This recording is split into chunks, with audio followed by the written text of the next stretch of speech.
York. I'm Selwyn Collins, your host of CWS As It Is. Welcome to another edition. I am smiling from within my heart this evening because every week I sit in front of these amazing young people from Guyana who are in business. I feel extremely privileged because the irony is that you hear so many things about Guyana and Guyanese youth and how entitled they feel they are and how they're not doing what they're supposed to be doing. I don't know what that really is. But oftentimes when you hear about the Guyanese youth, it's usually something not always favorable. So I started this five-part series, Guyanese Youth in Business, to give them a platform and an opportunity to share their vision, share their entrepreneurial endeavors and businesses with us. But the question I keep asking is, what is really driving entrepreneurship among the youths in Guyana? And I mean, there could be any number of factors that is responsible for what seems like a trend, from ambition and the need to be self-sufficient to high unemployment among the youth. The thing is, however, is that high unemployment is not unique to Guyana or the region, because so many young people in any part of the world entering the labor market every year will be tasked with creating their own jobs. So let's meet some of these young people, or young entrepreneurs, I should say.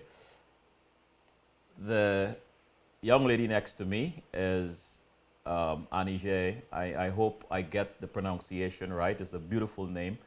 Anije Lambert. And Anije, good afternoon and welcome to CWS As It Is. Good afternoon. Thank you for having me. You are quite welcome. Tell us a little bit about who you are and what is your business about? Okay, well, my name is, as you said, Anije. I am 22. I started consulting at the age of 19, fresh out of UG. And I then realized that I had the opportunity to provide more individuals with part-time jobs. So I started to consult in the area of research, which is data collection, data management, and data analysis for some international companies. Coming out of UG, we found a really, really hard time to get a job. And I remember somebody told me, you need to take your age off your CV. So I tried that. I got called in for a couple, well, not really interviews, but, they mentioned that I was shortlisted. Still no luck. So I continued to consult from home in my bedroom. And then I realized, my fellow classmates were in the same position. They were all stuck between a rock and a hard place. And I was getting jobs. I was being paid well.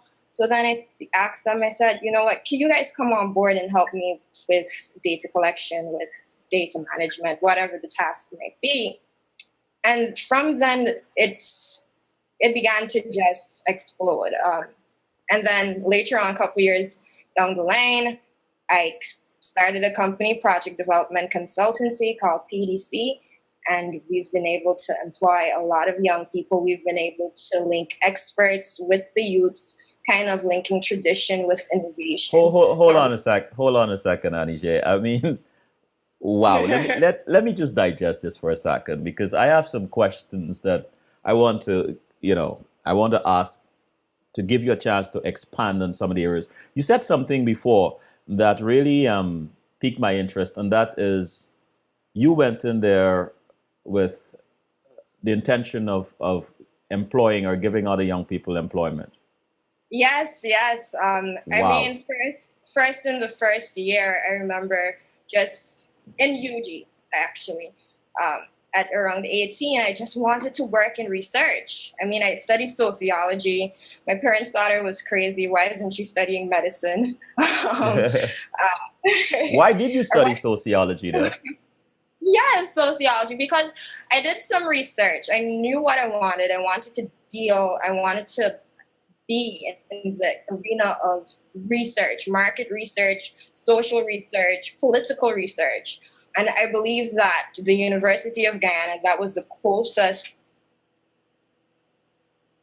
all the courses that applied to me and applied to my career path. I was fortunate to be in a position where I knew what I wanted, so I went after it. I mean, I know a lot of young people, we still have our ups and our downs, but I think that was a blessing in disguise to get that gift of knowing what you wanted to do. So from there, I remember in my third year, I used to call UNDP, call CARICOM. Do you need any and call any international organization I can think about, and sometimes you get no. But really and truly, I started volunteering with some of the very research companies, and I guess they really appreciated my work, and I was able to convince them. I have a class full of individuals just like All right, this. hold on again. Wow. So here you are at 19. Yeah, I'm at 19. Right? At 19, you started this whole process. And then you're only 22. So within 3 years, you have this thought process. You're thinking, well, how do I get clients? And so you start calling these organizations. But before you got there, how did you actually, what was the trigger that got you started, that made you realize this is a business opportunity?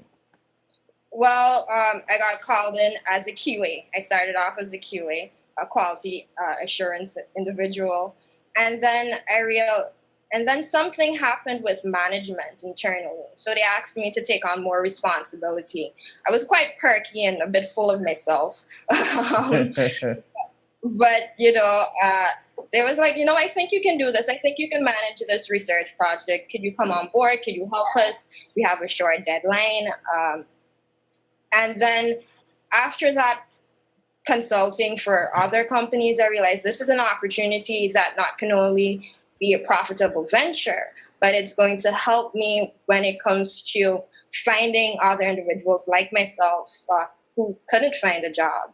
And they're able to link their passion, they're able to learn, and they're also able to gain some, economic benefit. So when you first started, what was the reaction of two groups of people, your friends and your parents?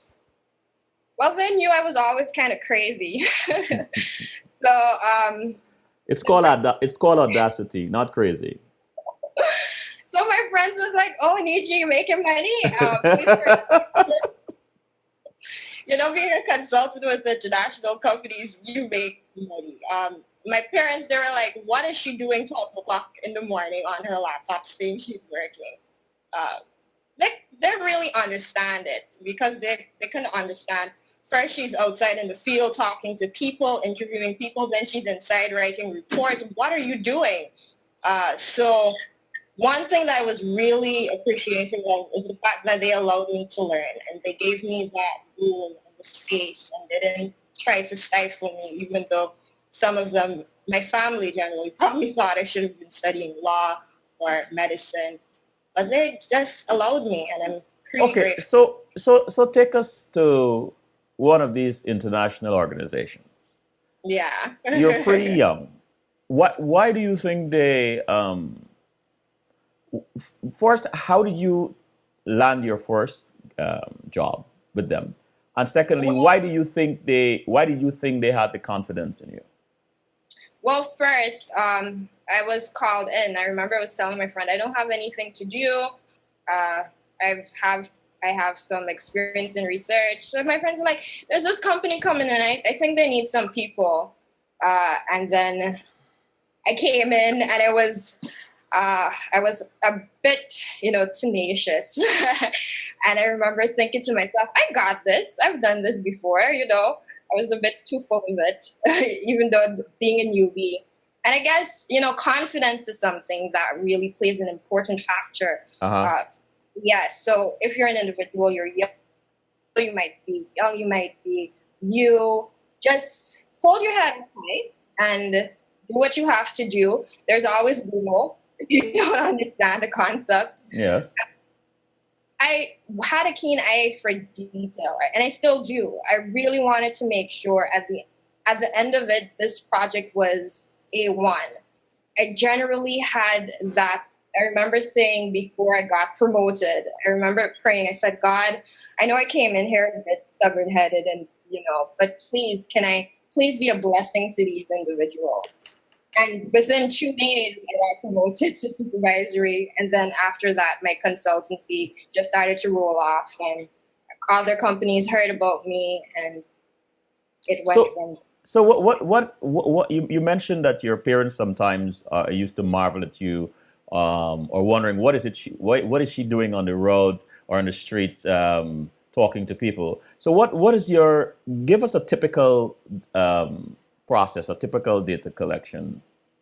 Okay, well, this is my favorite part. So we're normally given a target in a particular target group. Let's say we want 1,000 restaurants, and we want to find out what's the process or what is the process when it comes to beverage collection, like from other beverage companies, let's say Bang CIH.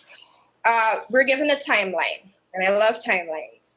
And let's say 20 days. So what my role would be is to organize a team, train them, and then divide up the information or divide up the workload so we can collect the information. So when we go out into the field, we normally have our devices, or sometimes it's paper-based, and we simply ask questions, we fill in the information, we bring it back to the office, we process it, either we upload it to that particular application, or sometimes we do manual data entry. After that, the information is sent to the data analyst, and they crunch the numbers, and they can they can predict trends, they can tell us what's going to happen next, what we should do, some of the things that we are doing that we can improve on, all from this information. What is one particular trend you remember that this process or you discovered that you found surprising? That I found surprising. There are so many. For example, I remember we were dealing with a particular data set. We were looking at water usage, and we were looking at higher income neighborhoods versus lower income neighborhoods. And we found that in higher income neighborhoods, there was also a tendency of individuals here in Ghana to have poor water quality. Generally, what we had predicted was higher income neighborhoods had the best water quality versus the lower income neighborhood. But when we came up, we realized it's practically the same thing.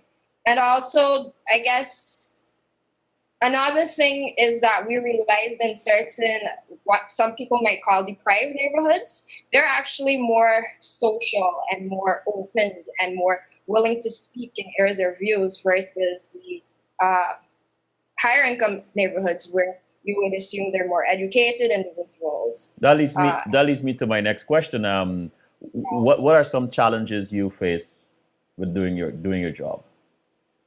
Some of the challenges that we face with data collection, again, is to kind of build systems in place whereby we get quality data. And when I say quality data, is that we're not looking for a rushed answer. We want the correct answer. And we have to understand that individuals, even though we might attach a time frame. So let's say, for example, we ask 100 people, what are your thoughts on the current economic climate? We want to build a system that the person isn't just going to rattle off something just because they heard it. We want to build a system whereby we can collect the truth. So, for example, I did an independent study on entrepreneurship among youth in Georgetown, Guyana. And one of my current, what I found surprising was everybody said, okay, let's see. Everybody said when it came to asking individuals about an institution that they know that supports youth entrepreneurship or entrepreneurship generally. A lot of people that we don't know. And the truth of the matter is they actually do know, because when we begin to ask them, have you ever heard about iPad? Have you ever heard about the Chamber of Commerce? The answer is yes. So what we're trying to do, and I think this is my topic, is to build systems in place that when we ask certain questions, we are able to collect the right data. So, it's very important for you to tailor to come up with the right questions to ask them. Exactly. Now, do you think that someone, let's say, someone outside the country, a foreigner, can get the same kind of results that you and your team can get if they were to go and do the same kind of data collection? As somebody inexperienced, no, definitely not. I guess what I'm trying to ask is how important it is for you to be familiar with the norms of a particular community or the ethos of a particular community. How important is that?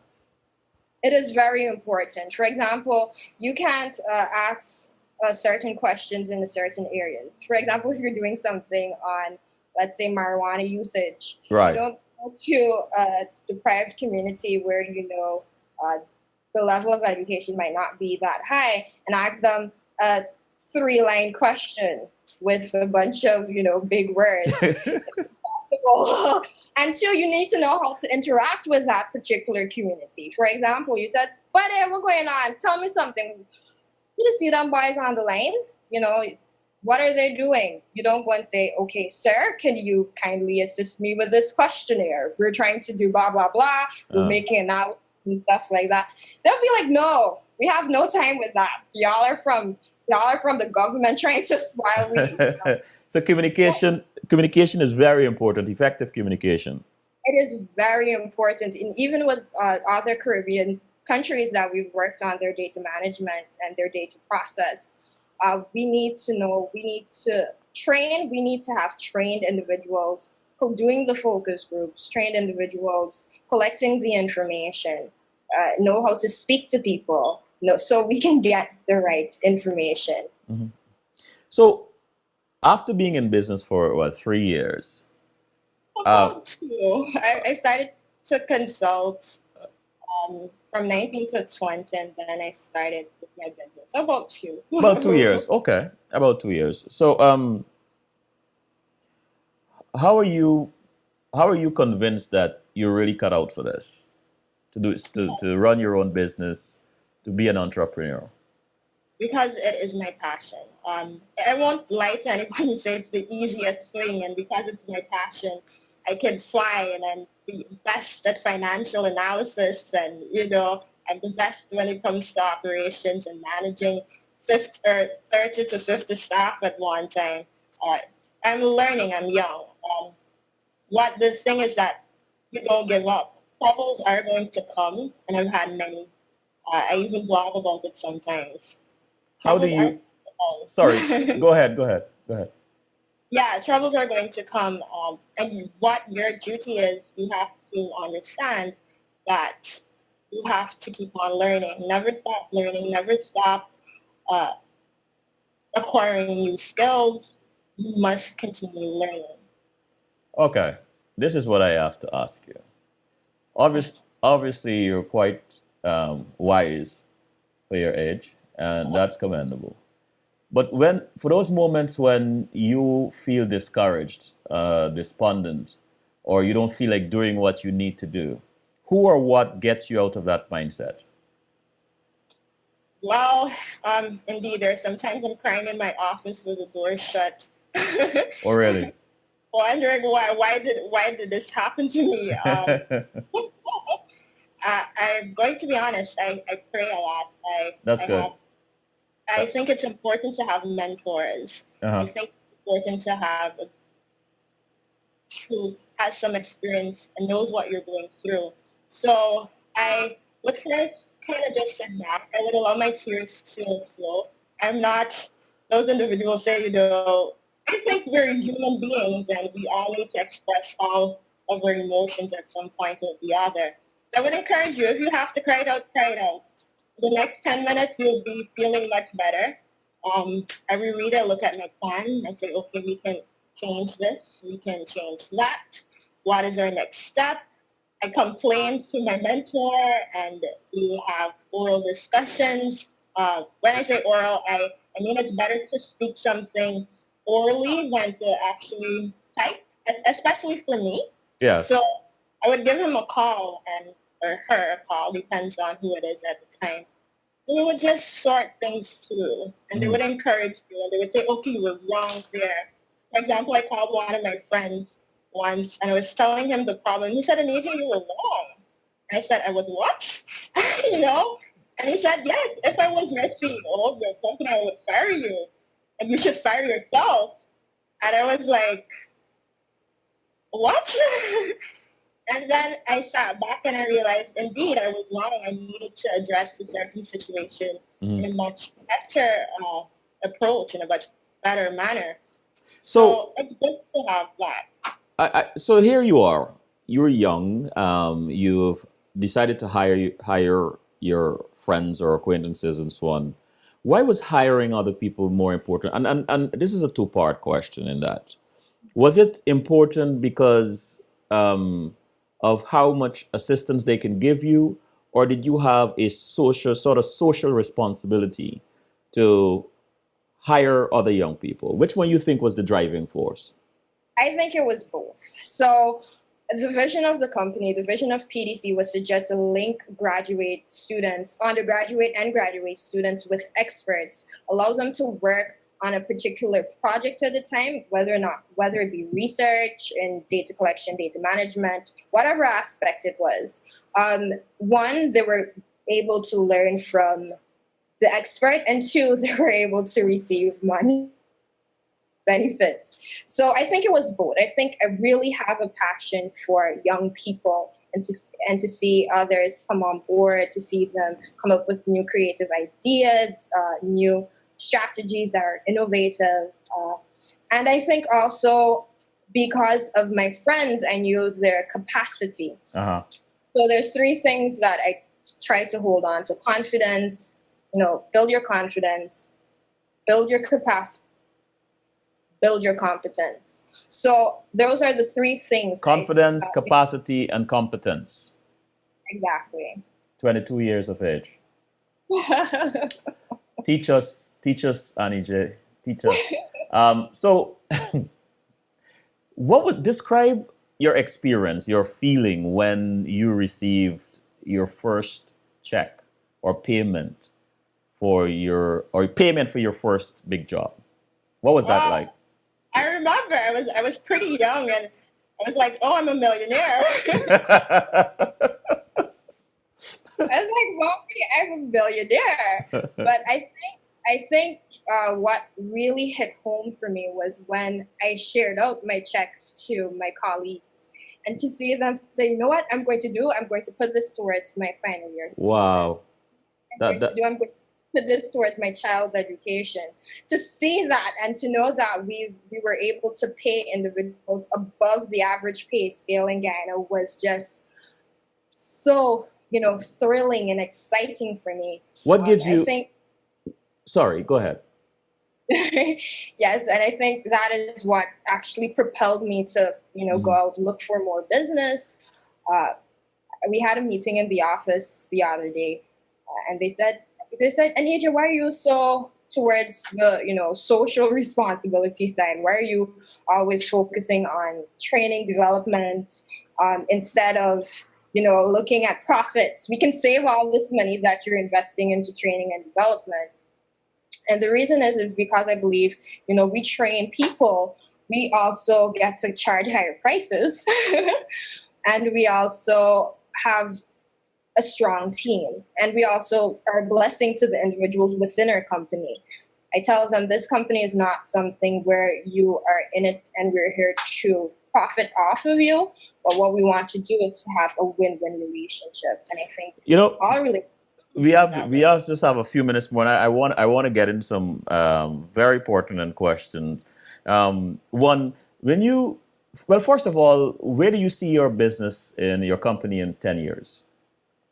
I see it as a conglomerate. I see it with various aspects. I see PDC social, I see PDC research, I see PDC technical, and I see myself having a board for the company, myself doing, philanthropic works and flying across the world helping, children in need. Yeah, that's where I see myself. I really do see myself. Hold that in your imagination, feel it, and it's going to become a reality. The fact that you're sitting in front of me here today is because you had the audacity to imagine and to believe in yourself. And here you are at 22 employing other people and paying out checks. I mean, that's really amazing to me. Now, if you look, if you were to assess, um, or let me change this around. If this idea, this trend should continue, and lots of young people really were to get into business and entrepreneurship, describe a Guyana. I see, when I think of entrepreneurship now, I describe again. So let me describe again. I think Guyana is going to be booming economically. And I didn't get that. You think Guyana what? it's going to be booming economically. Right. And I don't just see entrepreneurship being something of a hustle. I see it be it's come to this position where it's emerged and it's organized. I also see us not only marketing inwardly, but marketing globally. So what we'll have a lot of service-based sectors. We'll have a lot of, BPOs, business processing, outsourcing plants, whatever the idea may be. You'll see a lot of agro-processing, which is something I'm really excited about. What is that? Agro-processing, Oh, individuals dealing and delving into the agricultural aspect. I remember for the study that I was doing on entrepreneurship in Georgetown among youths, I was looking for individuals who started their own farms, not necessarily inherited it from their parents or family members, but actually decided, let me start planting something. And I think, I'm glad you said that. I'm going to introduce you to um, another alumni of CW of the series Guyanese Youth in Business, because yeah, one of my hopes is that you all come together as a group, because I think um, there's much more power, not just in terms of force, but leveraging your intellectual capital, leveraging your experience, leveraging your financial capital and your social graph. That's very important. You are the children of this era of technology, of cyberspace, and so on, social media. I am still beaming at the conversation Jubilante had here last week, and how very adept she is at social media. But that said, I'm so glad you mentioned agriculture, and remind me of that, please, with an inbox. I have to introduce you to someone. Um, how can the government help young people I think that are well? Let me finish the sentence, because that's kind of like a loaded question. How can the government help young people who are interested in starting their own business? I think first and the most important thing is to get them educated. We have a lot of wonderful ideas, but how can we leverage it? What are the skills we need to access wider markets, not only in Ghana, not only regionally, but globally? So I think one of the main things that the government needs to do is to push education of organizational skills, of managing your finance. I mean, it's important. We can have the grandest ideas and the ideas that could possibly make us billions of dollars, but if we don't have the adequate systems in place, uh, it will just flop. It will just fail. So I think one important aspect that the government should be doing right now is for them to build the capacity of these individuals who have vision and passion and hope and a dream. If you could turn back the hands of time, what would you what would you do differently if you could turn back the hands of time to when you first started? What, 2 years ago? What would you do differently with what you know now? I would definitely get a mentor as soon as possible. As soon as the idea came into my head, I would find myself a good mentor and work with them who is going to help hold me accountable, who is going to help educate me, who is going to tell me, Anita, you can't do that. This doesn't make sense. So I would definitely get a mentor, someone who knows your industry, per se. I mean, my family is in business, and I think you will find that a trend among all young entrepreneurs here in Georgetown, Guyana, that they had either some close skin were in entrepreneurship, whether it might be planting, selling, businesses, enterprises. I've seen that. I've seen that trend. Last question before you run off. What is one thing you believe the older generation are missing about you young people? What is one thing in your quiet moments you think about? What are we missing? I think there's a perception that we've been through it, we know it, you don't. Who's thinking that? Who's having that perception? I think for some, not for all. We've been through it. We know what you do. It comes from the perception of the older generation. Oh, this is a great idea. But we understand this process, and even though it's a brilliant idea to have this initiative, you'll think about it, but we know it better, and you don't. So I think there needs to be collaboration between both the young individuals and the older individuals. And also, the older individuals need to understand that this is your time to share information. You might know it. We don't. You guys have access to certain information. Tell us your experience. And from your experience, we're going to build upon that and make something better. And last but not least, those three C's that you mentioned: capacity, competence, and what else? And confidence. And confidence. Which one ranks the high? Which one? This is an unfair question, but which one ranks the highest for you? I think, for me personally, I think that's a really hard question. It is hard. It is hard. But if you had to give it your best shot, which one would you choose? I think confidence. I think definitely. Because that is so normal for you, right? Yeah. I mean, I started, I can't tell you that I started, fully competent with the field I'm in. I had to learn, but there was some level of confidence that allowed these people to put me in charge of a team and manage it. Anije, thank you so much. Yes, Look forward to chatting with you again sometime, and keep up the good work. I am impressed. Thank you. Good evening. Good evening.